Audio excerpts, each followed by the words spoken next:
దక్షిణాది బ్యూటీగా ఉన్న Samantha pan India స్థాయిలో నంబర్ 1 హీరోయిన్‌గా నిలుస్తోంది. 2 సంవత్సరాల నుంచి ఎటువంటి సినిమాలు చేయనప్పటికీ ఆమె మొదటి స్థానంలో నిలుస్తుండటం విశేషం. బాలీవుడ్ మీడియా ఆర్మాక్స్ ప్రతి నెల విడుదల చేస్తున్న జాబితాలో బాలీవుడ్ హీరోయిన్లలో కూడా వెనక్కి నెట్టి తానే మొదటి స్థానంలో నిలుస్తోంది. ఇటీవలే విడుదలైన వెబ్ సిరీస్ 'హనీ బన్నీ' అత్యధిక వీక్షణ సంపాదించుకుంది. మరో వెబ్ సిరీస్ చెయ్యబోతోంది. తెలుగులో తన సొంత బ్యానర్‌తో 'మన ఇంటి బంగారం' పేరుతో ఓ సినిమా చేస్తోంది. 'ఏం మాయ చేసావే' సినిమా నుంచి ప్రేమలో పడి పెళ్లి చేసుకున్నారు నాగచైతన్య, సమంత. నాగచైతన్యకు పిల్లలంటే ఇష్టం. ఈ విషయంలో వీరిద్దరి మధ్య భేదాభిప్రాయాలు రావడమే విడిపోవడానికి ఒక కారణమంటున్నారు. ఏదేమైనప్పటికీ విడిపోయారు. నాగచైతన్య శోభితాను రెండో వివాహం చేసుకున్నారు.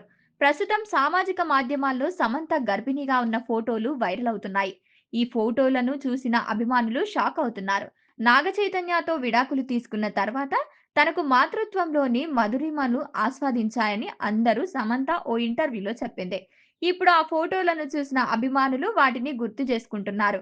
వాస్తవానికి ఇవి నిజమైన ఫోటోలు కావు. ఎవరో ఆకతాయి ఏఐ ఉపయోగించి సమంత గర్భిణిగా ఉన్న ఫోటోలను క్రియేట్ చేశారు. గతంలో ప్రభాస్, అనుష్క పెళ్లి చేసుకుంటున్నట్లు కూడా ఫోటోలను క్రియేట్ చేశారు.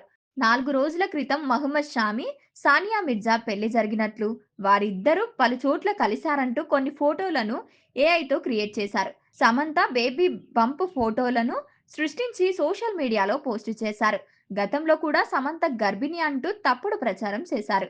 అలానే మార్ఫింగ్ చేసిన రష్మిక ఫోటోలు కూడా వైరల్ అయ్యాయి. ఇటువంటి వాటిని వెంటనే అరికట్టాలని సైబర్ పోలీసులు నిందితులను గుర్తించి అరెస్టు చేయాలంటూ సమంత అభిమానులను కామెంట్ పెడుతుంది.